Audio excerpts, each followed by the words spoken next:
어린 나이에 나이지리아에서 뉴질랜드로 이민을 와 매일같이 학교에서 괴롭힘을 당하던 소년이 있습니다. 소년은 눈물을 흘리며 거울 앞에서 말합니다. 언젠가 너희 모두가 나를 우러러보게 만들겠어.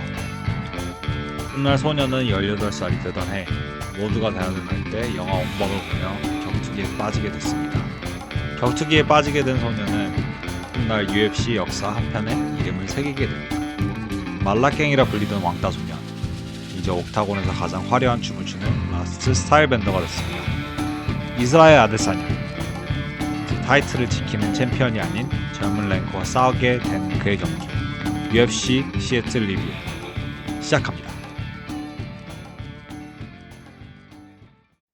안녕하세요. 95도 속 칠랭의 구입니다. 오늘은 인트로를 조금 제가 다르게 짜봤는데요. 어, 조금 라디오 같은 느낌을 살리고 싶었고, 그리고 이제 온님이랑 제가 솔로 방송을 결정하고 나서 여러 가지 아이디어를 한번 생각을 해봤거든요. 아무래도 솔로 방송인 만큼 조금 새로운 방식을 시도해보고 싶기도 했고, 그리고 사실 제가 준비했던 컨텐츠가 있었는데 저작권의 이유로 인해서 날아간 상태입니다. 사실 제가 준비했던 원래 컨텐츠는 어, 제가 적어 놓은 걸로만 말씀드리면은 내 전자사전에 담겼던 2000년대 힙합들, 그리고 짤막한 UFC 리뷰와 힙합 리뷰 뭐 이런 식으로 제가 짰었는데 아무래도 라디오처럼 제가 진행을 하면서 이제 노래도 한번 틀고 뭐 이 노래에는 이런 추억이 있다. 뭐 옛날에 뭐 니오, 제이지, 어셔, 뭐 어셔 컨페션 파트 2랑 뭐 파트 1 중에 뭐가 낫냐부터 시작해서 이제 처음 크리스 브라운 들었을 때, 그리고 이제 한국에서는 뭐 브라운 아이즈, 나얼, 유재하, 뭐 더 깊게 들어가면 예전에 마빈 게이, 알 그린, 뭐 로렌 힐, 뭐 바비 칼도의 빌부터 뭐 이렇게 굉장히 많이 제가 적었어요. 그리고 이제 한국에서만 좀 유명한 뭐 보이스 투맨 같은 경우도 있었고, 뭐 브라이언 맥나이트도 있고, 뭐 이렇게 여러 명 적으면서 이제 모던 이제 R&B, 힙합까지 넘어오는 약간 그런 식의 템플릿을 짰었는데, 생각해 보니까 저작권. 예, 제가 들려드릴 수 없으니까 말로만 이렇게 풀어가면은 좀 재미없으니까 라디오처럼 좀 저작권 이슈가 있어서 좀 노래를 틀어보고 싶었는데 뭐 어쩔 수 없네요. 예, 그래서 이런 거는 아마 온님도 사실 어 음악을 굉장히 좋아하시고 저랑 이제 취미 중에 하나가 음악이 좀 많이 겹치는 편이라서 온님 있을 때 한번 뭐 유튜브로 풀든 뭐 다른 팟캐스트로 풀든 그렇게 한번 풀어볼 것 같습니다. 그리고 뭐 이번에 사실 짤막한 업데이트가 하나 있는데요. 제가 이제 애플 팟캐스트를 열려고 하는데 지금 살짝 지금 계정은 팠는데 기술적인 이슈로 인해 가지고 그 RSS라고 뭐 끌어오는 그런 기술이 있는 거를 발견을 하고 제가 이제 만들어 보기는 했는데 어 계정 생성에 조금 이슈가 있습니다.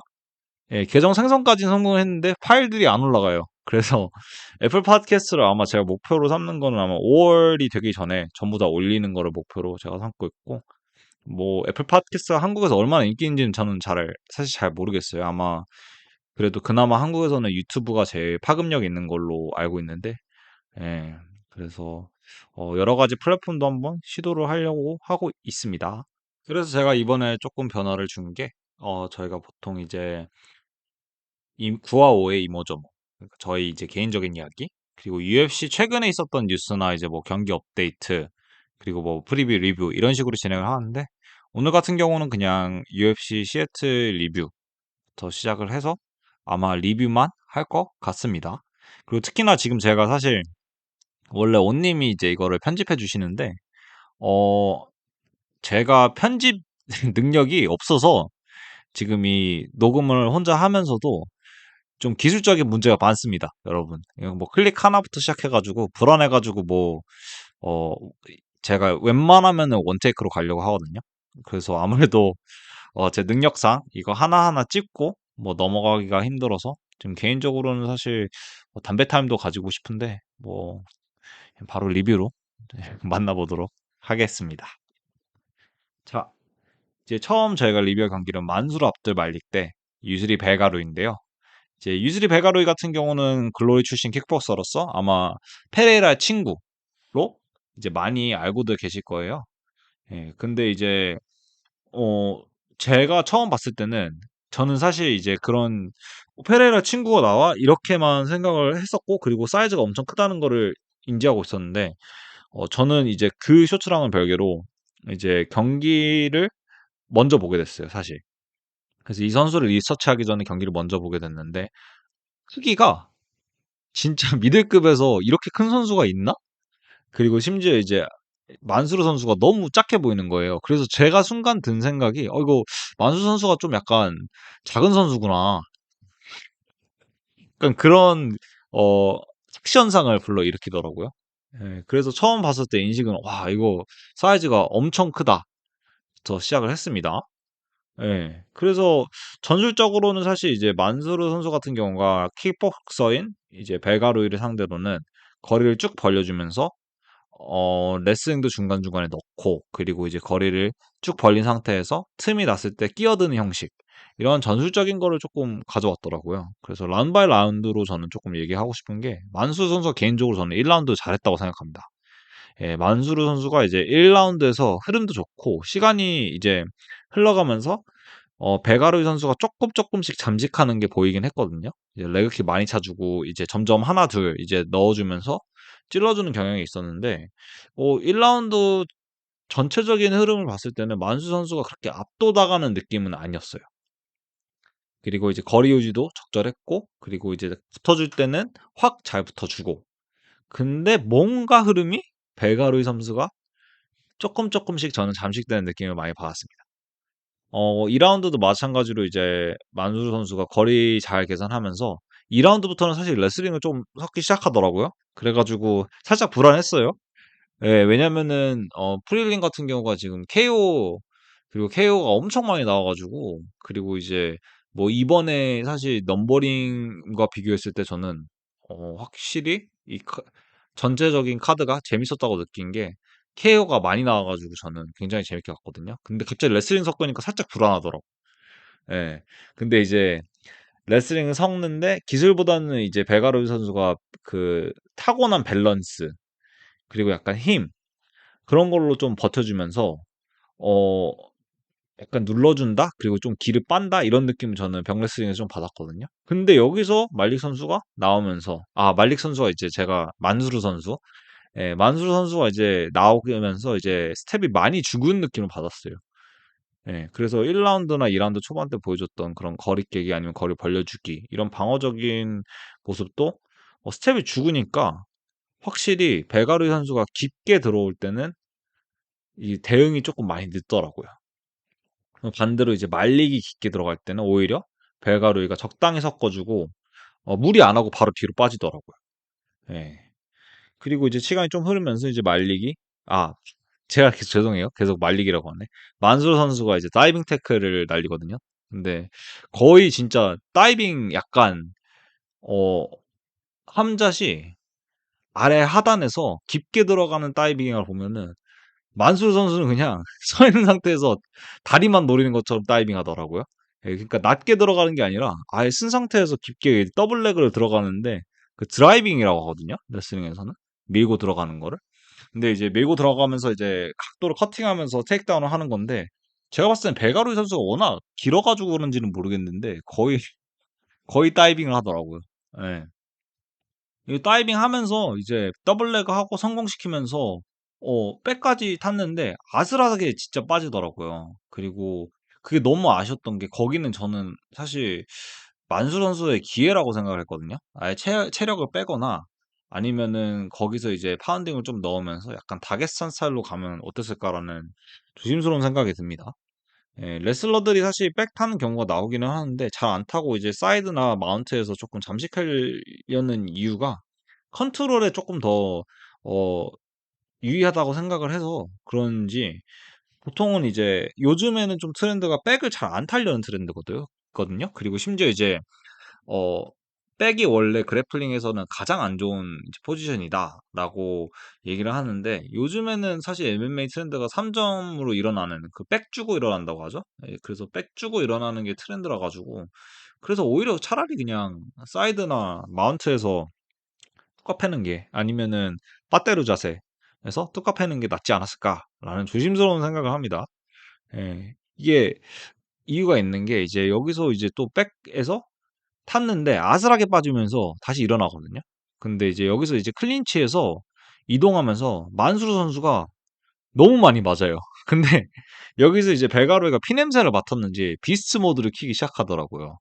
그래가지고 사냥 온 하면서 이제 하나, 둘, 둘, 셋 이렇게 넣어주면서 진짜 넣어줄 거 다 넣어주면서 이제 만수 선수 약간 흐름이 끊기기 시작하더라고요. 그리고 너무 많이 맞기 시작해서 라운드가 넘어가서는 아예 제가 봤을 때는 약간 아예 레슬링으로 가는 게 아니면 아예 이제 펀치로 가는 게 맞지 않을까. 왜냐면은 거기서 맞기 시작하면서 이미 포인트는 사실 벨가로이 선수가 저는 다 가져갔다고 생각하거든요. 왜냐면은 백에서도 사실 큰 타격도 없었고 뭐 서비스 시도는 있었지만 그렇게 유의미한 시도라고 생각도 안 들었기 때문에 차라리 이제 3라운드 시작하면서 할 거 다 해주면서 레슬링을 아예 그냥 초반부터 걸어주는 그런 그림을 좀 생각을 했었는데 근데 아니나 다를까 3라운드부터는 예, 만수르 선수가 약간 할로웨이랑 싸우는 그 예전 케이터랑 할로웨이 싸울 때 할로웨이가 약간 신들린 모습을 보여주긴 했는데 케이터가 할 거는 다 해주거든요. 잘 싸웠어요. 그리고 예, 그리고 케이터가 맞으면서도 이제 카운터 날릴 거 다 날리고 반격할 것도 반격을 하는데 그게 잘 안 들어가면서 약간 더 할로웨이가 뿜뿜하는 모습이 보여줬거든요. 근데 여기서 약간 할로웨이랑 싸우는 케이터 마냥 자기 할 거를 하기는 해요. 그리고 테이크다운까지 이어졌어요. 심지어. 또 다이빙 태클을 했는데 여기서부터도 이미 너무나도 지친 상황이라 가지고 사실 이게 거기서 저는 일어나게 하면 안 됐다고 생각을 하는데 네, 여기서도 또 한 번 일어나면서 아예 투지가 끊겨 버렸죠. 그리고 제가 봤을 때는 3라운드부터도 약간 초반부터 너무나도 지친 상황이었고 거기서 테이크다운이 끝나고 일어난 상황에서는 베가로이 선수가 이제 너무나도 손쉽게 요리를 해버리거든요. 아예 사냥하면서. 예, 근데 이게 조금 아쉬웠던 게 그 테이크다운은 사실 저는 마지막 동아줄이었다고 생각해요. 그래서 안정적인 약간 모습을 보여주면서 슬금슬금 포지션 바꾸고 할 거 다 해주는 그런 모습을 기대를 했는데 할 거는 저는 다 해줬다고 생각하는데 방향성이 조금 틀렸다고 생각을 해요. 예. 그래서 왜냐면은 그 순간에서 일어나면서 체력 소모가 너무나도 심했기 때문에 거기서 이제 체력 소모가 심한 상태에서 사냥까지 당해버리니 할 수 있는 게 지로가 됐다. 그리고 시원하게 이제 니키 케오가 났었죠. 그러면서 이제 벨가루이 선수 같은 경우는 아무래도 미들급의 빅 사이즈로 조금 페레라랑 같은 라인으로 좀 주목을 조금 받기는 시작을 하는데 개인적으로는 레슬링이 페레이라 같은 경우는 레슬링이 항상 약점으로 이렇게 보여지면서, 다니엘 코미어가 라이트 헤비급에 있었으면은 페레이라는 없었다. 뭐 이런 얘기도 많고. 근데 이제 페레이라가 단지 이제 레슬링 방어뿐만 아니라 거리 조절부터 시작을 해가지고 이 레슬링 하면서 들어가기에는 빠따가 너무 센 그런 느낌이 있었거든요. 근데 벨가루이 같은 선수를 보면은 그 케이스 자체가 이미 테이크다운도 여러 번 나왔고 그래플링에 좀 취약한 모습을 많이 보여줬단 말이에요. 그러니까 요즘에 약간 트렌드가 타격가 위주로 흘러가는 트렌드기는 하지만 기본적인 그래플링이 좀 장착되어야 롱런을 할 수 있다는 저는 생각이 들고 그리고 특히 이제 마찬가지로 이제 페레라랑은 좀 정반대 성향이긴 한데 아데사냐가 그 부분을 조금 잘 풀어 헤쳐나갔죠. 예, 특히 챔피언 시절의 아데사냐는 이제 여러 가지 수를 던져주면서 그래플러들도 사실 많이 헷갈리게 그리고 함부로 못 들어오게 그런 셋업을 많이 깔아주긴 했는데 음, 그래서 훗날 이제 벨가루이 선수가 올라가면서 어떤 방식으로 올라갈지는 참 궁금하긴 합니다. 자, 이제 다음 경기 패더급 줄리안 이로서 선수와 레이앙 더글라스 선수의 경기였습니다. 어, 이 경기 같은 경우도 1라운드 KO로 야무지게 끝나가지고 제가 코멘트 하고 싶은 부분들은 사실 제가 예전에도 말씀을 드렸는데 제가 꿈꾸는 그런 추격가의 그림이 있거든요. 그러니까 존 존스인데 키가 작은 레슬링 바디의 존 존스. 거리 쫙 벌려주면서 아예 아웃파이팅하는 짤막이를 기대를 했어요. 그러나 아마도 이제 신체적인 거는 이제 신이 주신 테크트리라고 해가지고 어, 짧고 굵은 선수들은 인파이터 체질에 맞는 운명인가 봅니다. 이번 경기에서 보여줬던 레이양 더글라스 대 줄리안 이로사. 이로사 선수 같은 경우는 길쭉길쭉한 선수로 아웃파이팅을 구사했고요. 레이양 더글라스 선수 같은 경우는 조금 신기한 인파이터. 저는 그렇게 느꼈거든요. 그러니까 더글라스 선수 같은 경우가 약간 좀 굳이 비유를 하자면은 복싱에도 이런 사람이 있을 것 같은데 약간 전통적인 복싱스러운 스타일을 보면서도 어, 게이지보다 정제되지 않은 느낌의 게이지라는 생각을 많이 받았어요. 그러니까 게이지 같은 경우는 게이지가 이제 아무래도 폼 자체는 더 정제되지 않았거든요. 약간 특히 날리는 오버핸드 라이트 그리고 레프트 붕훅 약간 이거를 많이 쓰는데 게이지 같은 경우 약간 상대방을 빨아들이면서 그거를 맞추는 경향이 있거든요. 그러니까 혼돈인데 그 조로건이 했던 말이죠. 혼돈인데 계산된 혼돈이라는 느낌을 받는데 반대로 더글라스 선수 같은 경우는 조금 오히려 복서 같은 폼이고 더 약간 트레이닝을 잘 받은 선수인데 뭔가 정제되지 않은 그런 약간 진짜 토네이도가 오면 저런 폼이지 않을까 싶어요. 그래서 토네이도를 약간 의인화한 것처럼 상대방이 들어올 때 카운터로 약간 온몸을 실어가지고 던지더라고요. 게이지처럼. 예, 그래가지고 저런 스타일은 제가 처음 봐가지고 순간 든 생각이 내가 지향하는 스타일을 좀 바꿔야 되나? 약간 나도 저렇게 해야 되나? 뭐 저는 생활체육이긴 하지만 예, 저는 이제 그래가지고 톡톡 치면서 약간 굴러다니니까 그래가지고 약간 그런 스타일이 되는 건데 왜냐면 그냥 동네 체육관에서 하는 거라 가지고 뭐 제가 선수도 아니고 예, 근데 약간 저거를 보면서 나도 저 체형이니까 저렇게 하는 게 재밌을 수도 있겠다라는 생각이 들었어요. 그리고 아니나 다를까 너무나도 화끈했죠. 진짜 제가 봤을 때는 이번 카드에서는 개인적으로 인상 깊은 건 이게 제일 인상 깊었던 것 같아요. 그러니까 퍼포먼스 오브 나잇을 뽑으라 하면은 이게 1번은 아니지만 제일 인상 깊게 봤던 경기가 아닐까 싶어요. 예. 반대로 이제 이로사 선수 같은 경우는 이제 길게 싸우려고 계속해서 찔러주는 스타일이었고 뭐 직선 공격을 많이 하려고 했었는데 딜교에서 점점 손해를 보면서 이로사 선수가 이제 카운터 맞을까 봐 안 들어가기 시작하거든요. 그래서 뒤로 점점점 뽑기 시작하는데 거기서 데미지를 조금 많이 축적을 한 건지 더글라 선수가 잽만 그냥 받기 시작하더라고요. 근데 다운이 계속 나는 거예요. 그래서 한 대 다운, 한 대 다운 이런 식으로 가니까 더글라스 선수가 전부 다 맞춰버리니까 아예 이제 냅다 들어가서 피니시를 시켜버리죠. 그래서 패더급에서 이제 아마 제가 좀 그래플링이 어느 정도인지는 저는 사실 모르기는 하지만 스타일적으로는 굉장히 재밌고 패더급에서도 굉장히 유니크한 스타일이다. 저는 라고 평을 할 수 있어요. 지금 현재 사실 패더급 자체가 좀 스타일이 선수들이 많이 색깔이 있거든요. 색깔이 많이 세요. 뭐 웰터급도 마찬가지고 이제 패더급, 웰터급 이렇게 제가 생각하기에는 색깔이 가장 강력하다고 저는 느끼거든요. 다른 체급들보다 이 두 체급이. 근데 그 와중에 더글라스 선수가 색깔이 아주 강합니다. 그래서 다음 경기를 아주 기대하면서 보고 있고요. 그래서 이제 첫 두 경기부터 저는 화끈한 경기가 시작돼가지고 개인적으로는 웬만한 경기들보다 낫다라고 생각을 했습니다.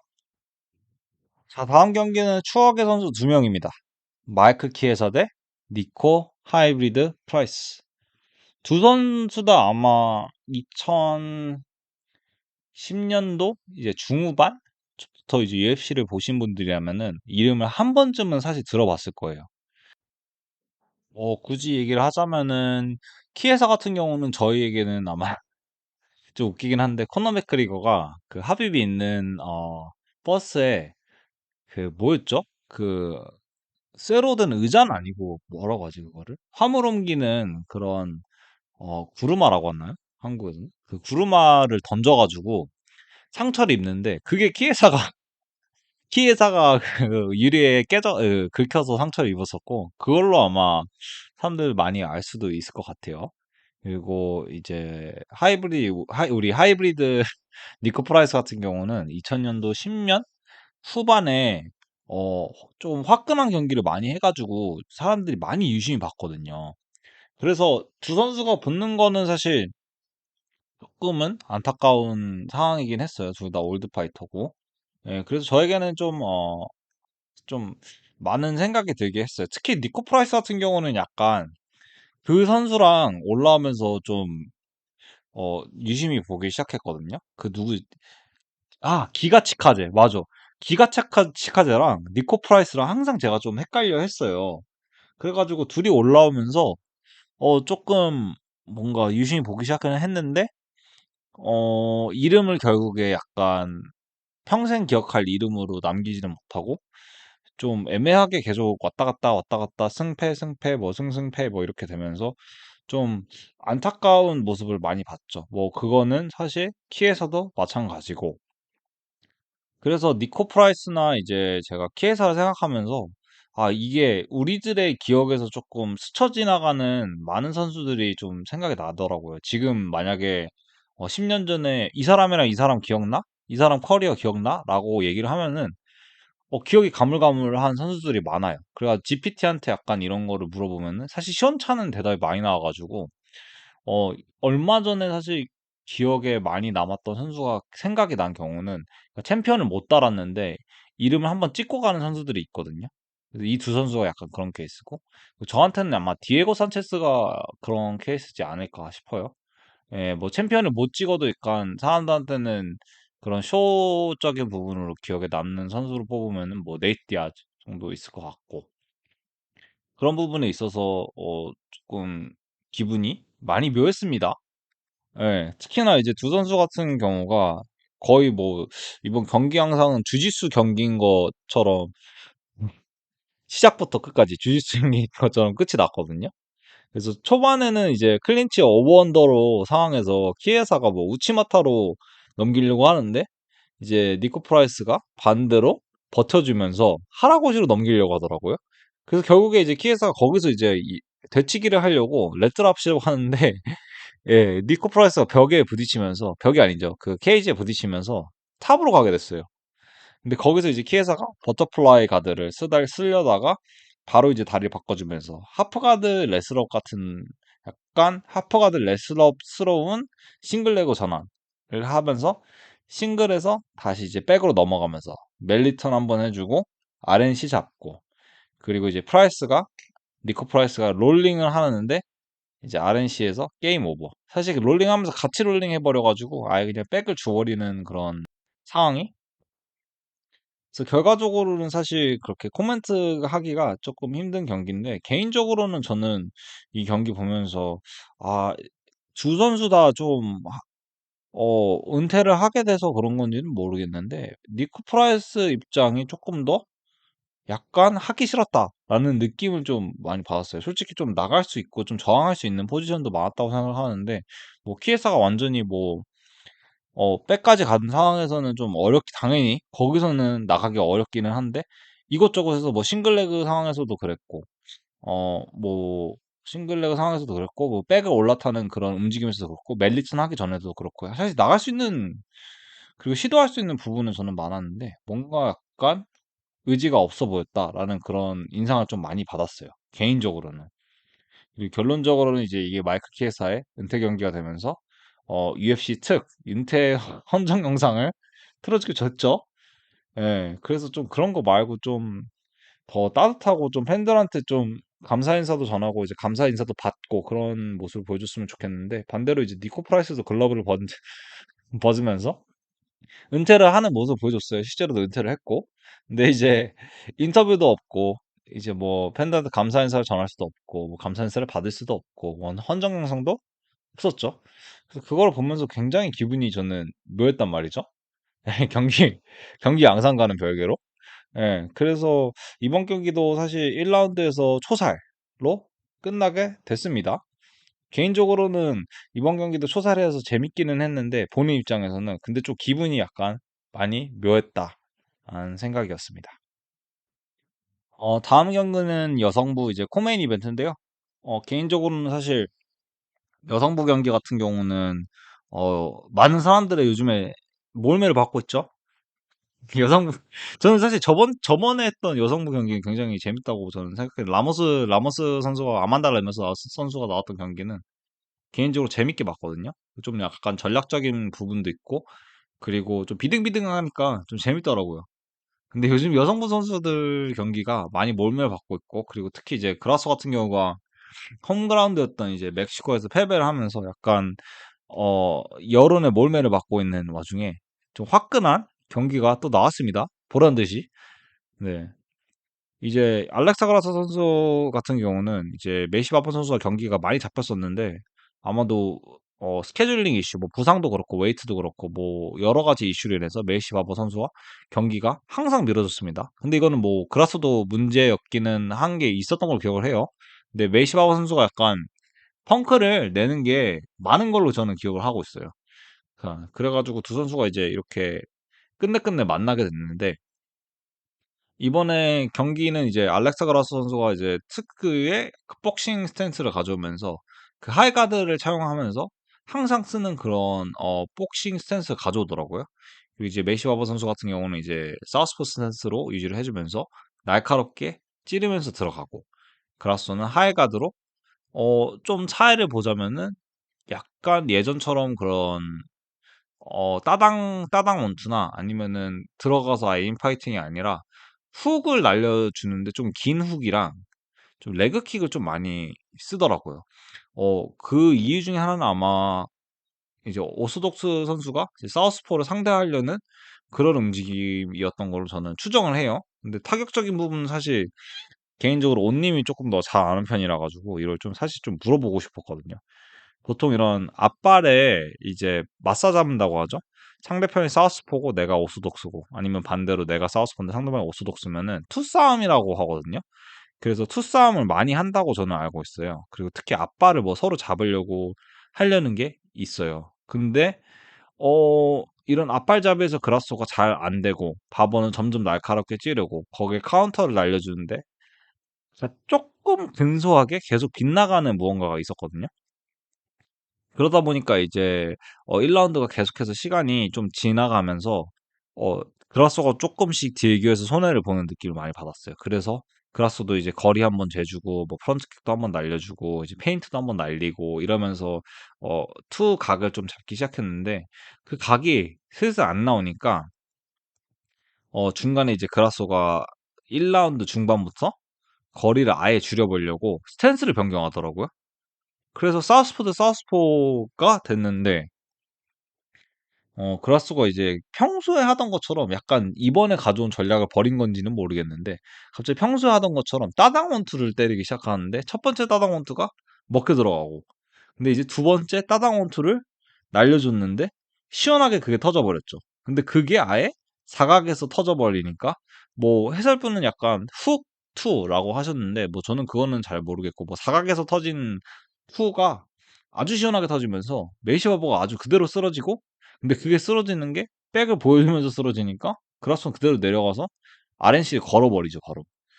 예. 근데 아예 이제 완전히 펀치에서 아웃된 상태로 떨어지더라고요. 그래서 여성부 경량급에서 해설분이 말한 것처럼 이렇게 어 녹각 케어가 나오기가 굉장히 힘든데, 이번에 보란 듯이 이제 여성부에서 KO를 안 뭐 제가 생각하기엔 이게 퍼포먼스 오브 나이스 받아야 되는 경기라고 생각을 하는데, 제가 봤을 때는 가장 인상 깊었던 경기는 정경기였던 이제 더글라스 선수 경기였지만, 아마 퍼포먼스 오브 나잇을 이제 제가 뽑자면은 이 경기지 않을까 싶어요. 그리고 많은 사람들도 아마 눈여겨봤던 경기일 거라고 생각을 합니다. 근데 이제 메시바버 선수가 이렇게 녹아웃되면서 약간 쓰러지면서 좀 옛날에 유라야 홀이 그 TUF에서 돌려차기로 한 명을 KO했거든요. 근데 이제 그 선수가 약간 의식을 못 차리면서 처음에는 되게 기뻐하는데 갑자기 갑분싸가 되면서 좀 정적이 흐르기 시작하면서 유라야 홀이 한마디 하거든요. 아, 아담 미안해. 약간 이런 말을 하는데 갑자기 그런 분위기가 됐습니다. 예, 그래서 개인적으로는 메시 바보 선수 잘 리커버리 해서 차후에도 좋은 경기 많이 보여줬으면 좋겠어요. 지금 사실 오류정정할 게 하나 생겼습니다. 제가 이제 메시 바보 선수 잘 리커버리 했으면 좋겠습니다 하고 이제 그라스 선수의 이제 연패듭에서 빠져나가면서 더 그런 커리어 이제 어느 방향으로 나갈 건가, 아니면 축복을 할 건가, 뭐 어떻게 뭐 챔피언십 뭐 도달할 건가, 이런 말들을 계속 했었는데, 생각해 보니까 멕시코 시티에서 패배한 게 그라스가 아니에요. 브랜드 모노랑 제가 그라소를 순간 헷갈렸습니다. 예, 그래가지고 그라소의 지난 패배는 이제 나탈리아 실바였죠. 우리 콩콩이 태권도 스텝 밟아주는 우리 그 나탈리아 실바. 예, 그래서 그 오류를 정정을 하려고 다시 녹음을 했습니다. 저는 잠깐 담배 타임 가지고 이제 아데사냐전 리뷰 잠깐 돌아오도록 하겠습니다. 담배 피고 돌아왔습니다, 여러분. 자, 기다리고 기다리션 메인 이벤트 전 챔피언 이스라엘 아데사냐 대 올라오고 있는 신예 조 파이퍼의 경기였습니다. 이거는 사실 제가 이 경기 때문에 개인적으로 온님한테 이 경기를 제가 프리뷰 하고 싶다. 그리고 픽을 조금 하고 싶었거든요. 원래 저희 파이트나이트 픽을 안 하는데 이 경기 픽을 조금은 하고 싶었다라는 의견이 있었거든요. 근데 아무래도 그것보다는 이제 저희 시간을 좀 맞추는 게 중요해가지고 저 같은 경우도 이번 주가 사실 시간적으로는 더 여유가 됐고 온님 같은 경우도 이제 이번 주는 출장이라 가지고 아마 저번 주가 더 녹음이 용이했을 거예요. 그래서 개인적으로는 조금 아쉽죠. 그리고 경기 내용도 많이 아쉽습니다. 예, 경기 내용은 이제 아무래도 보셨던 분들은 다 아시다시피 아데사냐가 1라운드 잘했는데 2라운드가 이제 들어가가지고 조파이프한테 맞았다. 그리고 끝났다. 라는 얘기였거든요. 1라운드에도 운영을 되게 잘해줬다라는 의견이 지배적이었습니다. 그래서 저는 이제 뭐 몇 라운드는 아데사냐, 뭐 2라운드는 파이퍼가 뭘 했고 뭐 이런 것보다는 조금 다른 얘기를 해보려고 해요. 왜냐면은 이제 아데사냐 스타일 먼저 제가 얘기를 하고 싶은 게 아데사냐 스타일이 많은 분들이 아시다시피 많은 페이크와 단발성 그리고 변칙적인 모습을 보여주면서 조금씩 찔러 넣는 그런 스타일을 선호하거든요. 특히 그런 단발성이라는 것 자체가 이제 아무래도 콤비네이션을 넣기에는 셋업 자체가 워낙에 많기 때문에 그리고 거리 유지를 하기 때문에 미들급에서도 긴 편에 속하지만 콤비네이션을 넣기에는 살짝 힘든 모습이거든요. 그래가지고 그런지 이제 오히려 콤비네이션 그리고 길게 길게 약간 넣는 선수들한테 조금 취약한 모습을 좀 보여주는 경향이 있었습니다. 예. 근데 이제 제가 생각하는 아데사냐의 장점 자체가 이런 단발성 셋업과 거리 유지 이런 모습, 이런 스타일 덕분에 아마 장기 집권하는데 저는 큰 도움이 되지 않았나 싶어요. 그리고 이런 스타일 때문에 제가 생각하는 이제 많은 정상급 선수들의 가장 큰 공통점은 몇몇 선수를 제외하고예요. 근데 가장 큰 공통점은 저는 그거라고 생각해요. 완벽하진 않은데 실수가 많이 적습니다. 그리고 약점을 많이 줄이려고 노력을 합니다. 그리고 두 번째 공통점은 아마도 제가 생각하기에는 그 맷집이라고 저는 생각을 하거든요. 그러니까 약간 실수를 해도 그거를 극복하려는 그런 스타일, 약간 극복할 수 있는 틈을 만드는 그런 운영적인 모습이라고 저는 생각을 하고요. 그래서 그런 장점이 약간 실수와 약점을 상쇄시키는 파이터가 아데사냐라고 저는 생각해요. 그리고 이걸 조금 반대로 보면은 실수가 있고 약점이 좀 많은데 오히려 그 돌아와서 뚜까 패거나 약간 그런 선수들을 좀 뽑자면은 아무래도 올리베이라가 그런 모습을 좀 많이 보여주고 약간 그 약한 턱 때문에 다운이 나지만 이제 그래플링에서 약간 우위를 점하면서 어 그런 장점으로 좀 약간 상쇄시키는 모습이 있는데 약간 아데사냐랑은 조금 반대의 모습이죠. 어떻게 보면은. 그래서 올리베이라가 아마 그런 반대의 예시지 않을까 싶어요. 그래서 제가 이런 약간 스타일성 얘기를 좀 하는 이유가 그거예요. 그러니까 이번 1라운드에서도 사람들이 뭐 단발성과 거리 유지, 그리고 약간 찔러주면서 곤란하게 하는 스타일이라고 얘기를 많이 했는데, 저는 기존의 스타일이랑은 조금 다르게 느꼈거든요. 그러니까 사람들은 그 아데사냐 스타일대로 했네라고 생각할 수 있지만, 제가 봤을 때는 아데사냐가 약간 거리 유지를 하고 반사신경으로 읽는 느낌이 조금 컸거든요, 기존에는. 근데 이번에는 뭔가 음 예전에는 약간 상대방 끌어들이면서 근소하게 살짝살짝 쪼끔씩만 움직이면서 근소하게 피하는 느낌이었거든요, 예전에는.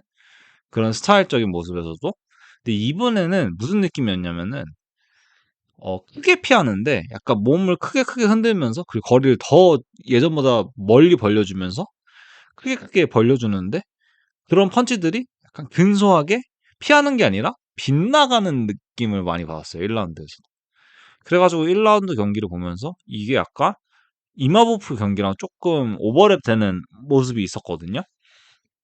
이마호프전에서도 약간 1라운드 때도 똑같은 모습이었어요. 기존의 아데사냐 스타일이라고 사람들이 많이 얘기를 했었지만 제가 봤을 때는 약간 크게 피하면서 근소하게 빗나가는 느낌을 많이 받았는데 이번에도 1라운드는 마찬가지로 그런 근소하게 빗나가는 모습을 보여줬습니다. 그리고 다른 의견 하나만 더 제시를 하자면은 2라운드 때 이제 아데사냐가 평소와 다르게 들어가 가지고 졌다라는 의견을 많이들 보여주셨는데 저는 그거는 조금 반대예요. 왜냐면은 평소와 다르지는 않습니다. 아데사냐가 그렇게 들어가 가지고 뚜까 패는 경우가 있거든요. 카운터를 노리면서. 근데 그게 약간 자기만의 이거 반사신경을 조금 의지를 많이 하는 편이라 가지고 근데 몸이 안 따라줬을 뿐이라고 저는 생각해요. 가장 뭐 이런 모습이 대표적으로 나왔던 건 아마 코스타전이 아마 제일 대표적으로 나오지 않았을까 싶어요. 예, 처음에는 약간 멀리 벌려주면서 이제 킥도 여러 번 차주고 하이킥도 노려주고 레벨 체인지도 하고 여러 가지 이제 헷갈리게 하면서 이제 답답한 이제 코스타가 들어가니까 거기서 물러나지 않고 받아치고 거기 KO를 내버리고 제가 많이 기억하는 그 티베깅을 하고 떠나갔죠. 그래서 뭐 이런 게 저는 아데사냐가 기존에 하던 거랑 다르게 왜 인파이팅 하냐가 아니라 이건 다 아데사냐가 원래 하던 건데 예전만큼의 실력이 나오지 않았다라고 저는 판단을 합니다. 1라운드도 뭐 예전 아데사냐 스타일이라고는 하지만 그런 게 그냥 빗나가는 느낌이지 반사신경이 뛰어나다. 전혀 못 받았습니다, 저는. 이로써 약간 저에게는 제가 UFC를 사실 UFC를 제가 코너 맥그리거의 시절에는 못 봤거든요. 근데 다시 돌아오면서 보기 시작할 때 이제 아데사냐가 장기 집권을 하는 모습이었고 그리고 이제 제가 UFC 푹 빠졌을 때 아데사냐는 거의 최고점에서는 페레이라까지 잡는 모습을 보여주면서 저에게는 사실 그런 엄청난 감동을 줬거든요. 근데 이렇게 밀려나면서 시대의 뒤편으로 조금 밀려나는 거를 보면서 아마 저희가 온님도 그렇고 저랑 이제 팟캐스트 처음 시작했을 때 아마 첫 경기가 제가 기억하기로는 이제 DDP랑 스트링랜드였을 거예요.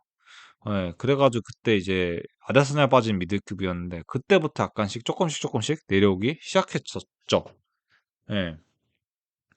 그래서 그런 거를 보면서 아무래도 영원한 건 없다는 걸 항상 느끼지만 이번에는 개인적으로 많이 안타까웠어요. 제가 안타깝다는 말을 많이 쓰는 편인데 이번에는 진짜 겁나 안타까웠던 것 같습니다.